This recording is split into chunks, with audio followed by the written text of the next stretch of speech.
Hello there, my name is Pushkar Bhardwaj और आज हम हिस्टैरिसीस के बारे में पढ़ेंगे। 5 मिनट कुछ खास समय नहीं है किसी भी चीज़ को समझने के लिए, बट हिस्टैरिसीस को फटाफट से समझने की कोशिश करेंगे। उससे पहले कुछ एक प्रिलिमिनरीज़ हैं, फटाफट से उनको जान लेते हैं। एक तो ये पहली बात तो ये हिस्टैरिसीस वाला जो टॉपिक है, ये हम लोग magnetic effects of current and उसके रिलेटेड टॉपिक्स और चैप्टर्स के अंदर करते हैं। फिर मैग्नेटिक इफेक्ट्स ऑफ करंट के अंदर हम लोग मैग्नेटिक फील्ड स्ट्रेंथ बी की बात हमेशा करते रहे हैं, बट काफ़ी बारी बच्चे कंफ्यूज रहते हैं कि ये बी और एच कई बार इंटरचेंजेबली कुछ लोग लिख देते हैं या कुछ समझते हैं। तो I want to make this thing very clear right here कि एच क्या चीज़ है। फिर उसके बाद एक इंटेंसिटी ऑफ मैग्नेटाइजेशन आई नाम की एक चीज़ है, वो क्या है उसके बारे में जानेंगे। Then we will jump into the form of hysteresis. Hysteresis जब हम पढ़ेंगे तब हम हिस्टेरेसिस ग्राफ या हिस्टेरेसिस लूप जिसको बोलते हैं उसके बारे में चर्चा करेंगे, जो कि आई वर्सेस एच ग्राफ होगा। और उसमें हम देखेंगे कि मैग्नेटाइजेशन और डीमैग्नेटाइजेशन करने से ये ग्राफ किस तरह का बनता है। बट अभी के लिए हम फटाफट से ये जान लेते हैं कि आई और एच क्या चीज़ें हैं। जैसा हमें हमेशा से पता है कि B is the magnetic field strength at any point, मतलब कहीं पे अगर किसी मैग्नेट या फिर किसी भी इलेक्ट्रोमैग्नेट के अराउंड अगर मैग्नेटिक फील्ड होगा, तो किसी भी उस फील्ड के अंदर फील्ड की जो स्ट्रेंथ होगी, कितना ताकतवर कितना तगड़ा फील्ड है, वो इस मेजर में देना है बी ने। बट फील्ड है या नहीं है, किस डायरेक्शन में है, वो मैग्नेटाइजिंग फील्ड एच से रिप्रेजेंट होता है। यानी कि जहां पर एच होगा, जहां पर मैग्नेटाइजिंग फील्ड होगा, वहीं पर मैग्नेटाइजिंग फील्ड की कुछ ना कुछ स्ट्रेंथ होगी। और उसके लिए एक्सप्रेशन हम लोग जब हम डायग्रामेटिकली शो करते हैं, तो हम मैग्नेटाइजिंग फील्ड्स अगर बहुत पास पास हैं, यानी यूं कहिए कि फील्ड लाइन्स अगर बहुत पास पास हैं, तो हम कहेंगे कि field strength is very strong. But अगर वो दूर दूर होती हैं, तो हम कहते हैं कि field strength is not very strong. तो इसके बीच में एक क्विक सा डिफरेंस अभी आपको बता दिया मैंने कि H is the magnetising field, जान लीजिए magnetising field, while B is the magnetic field strength. अब एक और टर्म आती है हमारे पास I. I is the intensity of magnetization, कि कोई एक चीज कितनी ज्यादा मैग्नेटाइज हो जाएगी। अब हर एक सैंपल पे यह चीज अलग अलग से डिपेंड करती है। कोई सैंपल बहुत अच्छे से मैग्नेटाइज हो जाएंगे किसी गिवन फील्ड में, कुछ एक सैंपल्स बहुत अच्छे से मैग्नेटाइज नहीं होंगे। जिस ईज से कोई सैंपल मैग्नेटाइज होता है उसको बोलते हैं मैग्नेटिक ससेप्टिबिलिटी।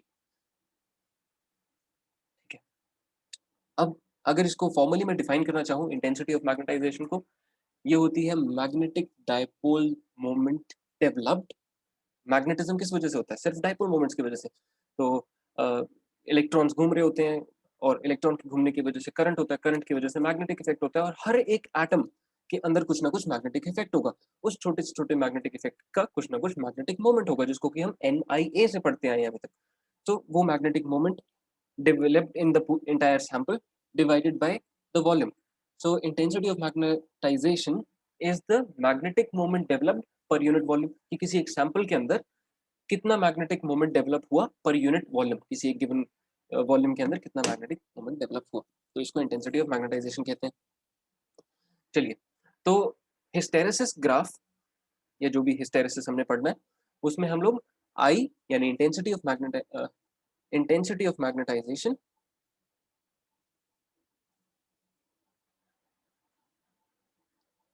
और एच के बारे में एक प्लॉट पढ़ेंगे, एक ग्राफ बना के देखेंगे फटाफट से।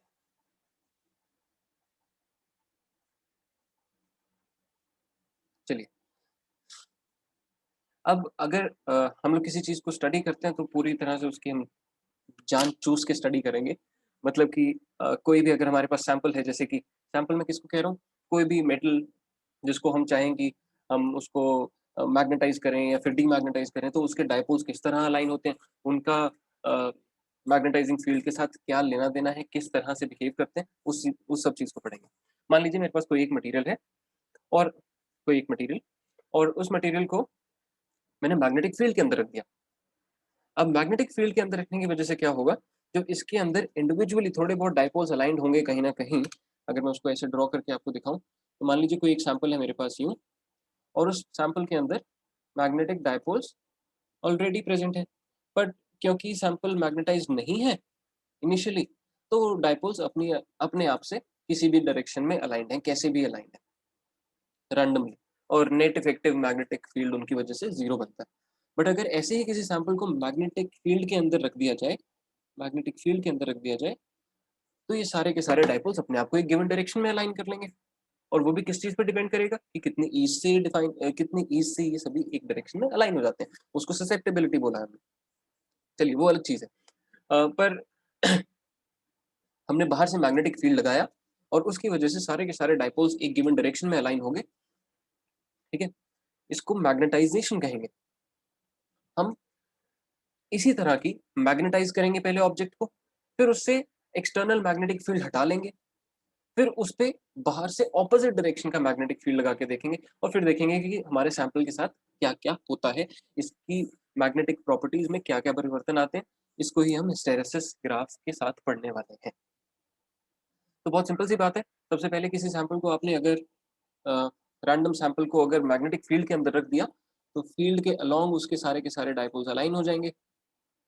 मतलब कि अगर फील्ड के अलोंग अलाइन हो गए तो सारे के सारे, लगभग सारे, और वो भी मुझे मेजरली डिपेंड करता है कि किस तरह का सैंपल है, फील्ड लाइन के अलोंग डाइपोल्स अलाइन हो जाएंगे। ये एक चीज है। इसका ग्राफ अगर मैं बना के दिखाऊं आपको, आई और एच के बीच में कुछ ग्राफ बनेगा। बट एक फैक्ट है, सोच के देखिए, क्या मैग्नेटिक फील्ड लाइंस जैसे ही आएंगी सारे डाइपोल एक साथ से अलाइन हो जाएंगे? नहीं होने वाले। क्यों? क्योंकि सभी डाइपोल्स को अलाइन होने में थोड़ा सा टाइम लगेगा, और वो थोड़ा सा time will cause some delay. इसलिए एक बहुत ही एप्ट और बहुत ही सूटेबल बात मैं कहना चाहूंगा कि फेरोमैग्नेटिक सब्सटेंसेस के लिए, जिनकी हम बात करने वाले हैं, इन सब्सटेंसेस में जो इंटेंसिटी ऑफ मैग्नेटाइजेशन है वो हमेशा मैग्नेटिक फील्ड या मैग्नेटाइजिंग फील्ड से थोड़ा सा पीछे ही रहती है। अभी अभी हमने देखा कि अगर एक्सटर्नल मैग्नेटिक फील्ड लगाया भी जाएगा तो जो डायपोल्स अंदर से एक गिवन डायरेक्शन में अलाइन होंगे वो इंस्टेंटेनियसली नहीं होंगे, they would take some time. तो इस वजह से it is apt to say that the intensity of magnetisation lags behind the magnetizing field. So I would lag behind H. This phenomena is called as hysteresis. और ऐसे ही हमने किसी sample को magnetise, फिर डीमैग्नेटाइज, फिर रिवर्स डायरेक्शन में magnetise, तो इस तरह की प्रॉपर्टीज जब हम देखेंगे कि हमारा सैंपल किस तरह से बिहेव करता है, उसको हमने मैग्नेटाइजेशन के हिस्टेरेसिस के अंदर पढ़ना है। क्विकली अगर देखें हम, आई और एच का वेरिएशन बहुत प्लेन और लीनियर होना चाहिए। जब हमने ससेप्टेबिलिटी की बात करी हुई है, magnetic susceptibility is the ratio of intensity of magnetization per unit magnetizing field. तो अगर आप इसको वैसे भी देखें, ब्रेक डाउन करें लिनियरिटी इनकी, तो I is equal to susceptibility into H, which means I should be proportional to H. पर ये एकदम आइडियल सिचुएशन में होगा, जो कि असलियत में नहीं होती। हमने ऊपर अभी भी क्या देखा कि intensity of magnetisation would lag behind the magnetising field. तो शुरुआत में कुछ समय के लिए I and H would be proportional to each other, पर एक टाइम के बाद क्या होगा, आप H बढ़ाते जाएंगे, intensity of magnetisation would not increase beyond any measure, और वो एक सैचुरेशन का पॉइंट आ चुका होगा। अभी अगर इसका ग्राफ प्लॉट करके देखें हम लोग साथ के साथ, I और H के बीच में ग्राफ बनाइए, थोड़े टाइम तक रहेंगे लीनियर, फिर एक टाइम के बाद ऐसा होगा कि H आप बढ़ाते जाइए, इंटेंसिटी ऑफ मैग्नेटाइजेशन कुछ खास बढ़ेगी नहीं उसके साथ, तो ग्राफ ऐसा बन जाएगा अपना, और उसके बाद वो चाहे तो आप आगे तक प्लॉट करते जाइए, सैचुरेशन आ चुकी है तो नथिंग मच वुड हैपन। तो ये वाला पॉइंट अपना पॉइंट ऑफ सैचुरेशन होगा कि सारे के सारे डाइपोल्स एक गिवन डायरेक्शन में अलाइन हो गए हैं। अब उसके बाद जितना मर्जी फील्ड लगाते रहो, कुछ खास फर्क नहीं पड़ने वाला, सैचुरेशन आ चुका है, कोई ज्यादा मैग्नेटाइजिंग फील्ड, मतलब कुछ कोई खास इंटेंसिटी ऑफ मैग्नेटाइजेशन बढ़ने नहीं वाली सैंपल के अंदर, सारे के सारे डाइपोल अपने गिवन डायरेक्शन में अलाइन हो चुके हैं। एक बात ये है। अब अगर इसके बाद देखें कि सैंपल हमारा सैचुरेशन पे पहुंच गया, सारे के सारे डाइपोल्स इधर एक अपनी गिवन डायरेक्शन में अलाइन हो चुके हैं, अब इसको रिवर्स करके देखते हैं। अब हम ऐसा करते हैं कि चलिए यूं करो, एक्सटर्नल मैग्नेटिक फील्ड सारा हटा दो। जब सारा का सारा एक्सटर्नल मैग्नेटिक फील्ड हटा दिया, जब सारा का सारा मैग्नेटिक फील्ड एक्सटर्नली जो लग रहा था वो हटा दिया, तो मतलब हमने एच की वैल्यू रिड्यूस करके जीरो पे ले आए। बट ये देखने की बात है कि अगर आपने किसी भी सैंपल के सारे डाइपोल्स को एक गिवन डायरेक्शन में अलाइन कर दिया, और उसके बाद एक्सटर्नल फील्ड हटा लिया, तो क्या सारे के सारे डाइपोल्स अपनी पोजीशन वापस बदल लेंगे? नहीं, डाइपोल्स ऑलरेडी जिस डायरेक्शन में अलाइंड है वैसे ही रहने वाले हैं। और अगर डाइपोल जैसे अलाइंड है वैसे ही रहेंगे, और एक्सेप्शनल केस कुछ एक डाइपोल्स अपनी पोजीशन चेंज कर लेंगे बीइंग अनस्टेबल और फॉर व्हाट रीजंस, पर मोस्टली क्या होगा कि वो इंटेंसिटी ऑफ मैग्नेटाइजेशन जो पहले अचीव हुई थी वही रिटेन करने की कोशिश करेंगे। तो जब अगर आप अपने इस ग्राफ को भी देखो, ये फिर reduce H, intensity of magnetisation doesn't very much. If it does not very much, ये कुछ यहीं पे आके रुक जाएगी, जैसे कि जैसे आप अपना एच की वैल्यू कम करते जाएंगे। हम अपने ग्राफ में भी एक इंडिकेशन लगा देते हैं कि पहले हम लोग ऐसे जा रहे थे, हम एच बढ़ा रहे थे और इंटेंसिटी ऑफ मैग्नेटाइजेशन बढ़ रहा था, एक पॉइंट पर आकर सैचुरेट हो गया। फिर अगर हमने अपनी एच की वैल्यू कम करनी शुरू कर दी, तो इंटेंसिटी ऑफ मैग्नेटाइजेशन कुछ खास वेरी नहीं हुआ। रीजन बीइंग कि सारे के सारे डाइपोल्स मोस्टली अलाइंड थे और स्टेबल थे। चलिए, एक्सटर्नल फील्ड हटा दिया। अब ये थी process of magnetisation and then removal of magnetisation, one step. Afterwards अगर मैं ऐसा चाहूं कि हमारा जो ये सैंपल इधर रखा है, इसको मैंने मैग्नेटाइज कर दिया, इसके सारे सारे डाइपोल्स एक गिवन डायरेक्शन में अलाइन हो गए हैं। अब क्योंकि मैं टेस्ट ही कर रहा हूँ इसके ऊपर, तो ऐसा करते हैं ऑपोजिट डायरेक्शन में मैग्नेटिक फील्ड लगा के ट्राई करते हैं कुछ करने का। तो एक ऑपोजिट डायरेक्शन में अगर मैग्नेटिक फील्ड ऐसे लगा दिया, इस मैग्नेटिक फील्ड की वजह से क्या होगा, सारे के सारे डाइपोल्स अपने आप को रिवर्स डायरेक्शन में अलाइन करने की कोशिश करेंगे और होंगे भी। ठीक है, तो इंटेंसिटी ऑफ मैग्नेटाइजेशन अभी जितनी है किसी एक गिवन डायरेक्शन में, जैसे राइट हैंड साइड पे, वो पहले तो आएगी जीरो पे, रैंडम ओरिएंटेशन हो जाएगी, फिर उसके बाद किसी एक गिवन डायरेक्शन के अंदर ओरिएंट हो जाएंगे सारे के सारे डाइपोल्स। मतलब कि we will observe that if you go on to increase intensity if you go on to increase the magnetic field in the opposite direction, जैसा हमने इधर देखा, अगर मैं इसको ऑपोजिट डायरेक्शन में एच को इंक्रीज करता चलूं, intensity of magnetisation first of all decreases to zero, और उसके बाद रिवर्स डायरेक्शन में होने लगेगी, क्योंकि डाइपोल सारे के सारे रिवर्स डायरेक्शन में अलाइन हो जाएंगे। तो अगर मैं इसको देखूं, अगर मैं एच को ऑपोजिट डायरेक्शन में इंक्रीज करता हूं, ऑपोजिट डायरेक्शन में इंक्रीज करता हूं, उसकी वजह से intensity of magnetisation should drop, और वो ड्रॉप मैं ऐसे अकाउंट करूंगा, I will draw it like this.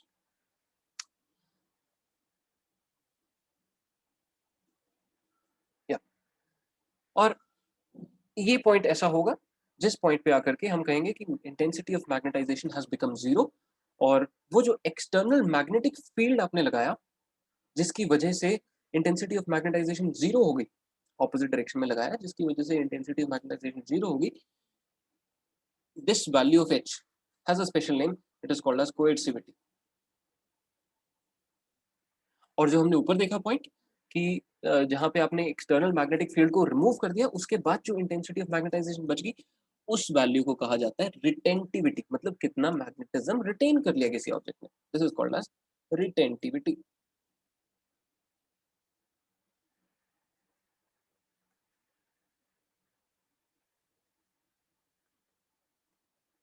चलिए, अब आगे, क्योंकि हमने बात करी कि हम रिवर्स डायरेक्शन में मैग्नेटाइजिंग फील्ड लगा रहे हैं और हमारे डाइपोल्स अभी इस तरह से अलाइन हुए हैं कि उनका नेट मैग्नेटिक मोमेंट जीरो है, पर फील्ड तो ऑपोजिट डायरेक्शन में लगे ही रहे, तो सारे के सारे डाइपोल्स एक गिवन डायरेक्शन में फिर से अलाइन हो जाएंगे, यानी कि रिवर्स डायरेक्शन में सेम ट्रेंड जो हमने ऊपर देखा वही फॉलो होगा। सारे के सारे फील्ड आप एच बढ़ाते जाइए और आई भी बढ़ेगा, किसी एक टाइम के बाद जाके आई बढ़ना बंद हो जाएगा और वो आ जाएगा सैचुरेशन का पॉइंट। तो आप एच बढ़ाते जाइए बढ़ाते जाइए बढ़ाते जाइए, किसी एक पॉइंट के बाद आई बढ़ना बंद हो जाएगा, साथ के साथ सैचुरेशन आ जाएगी ऐसे। पर हम सैचुरेशन के सिर्फ पॉइंट को कंसिडर करेंगे, क्योंकि उसके बाद हम लोग करेंगे रिवर्स डायरेक्शन में, और पहले हम मैग्नेटिक फील्ड को खत्म कर देंगे, उसके बाद हम रिवर्स डायरेक्शन वाली सारी काम फिर से दोहराएंगे।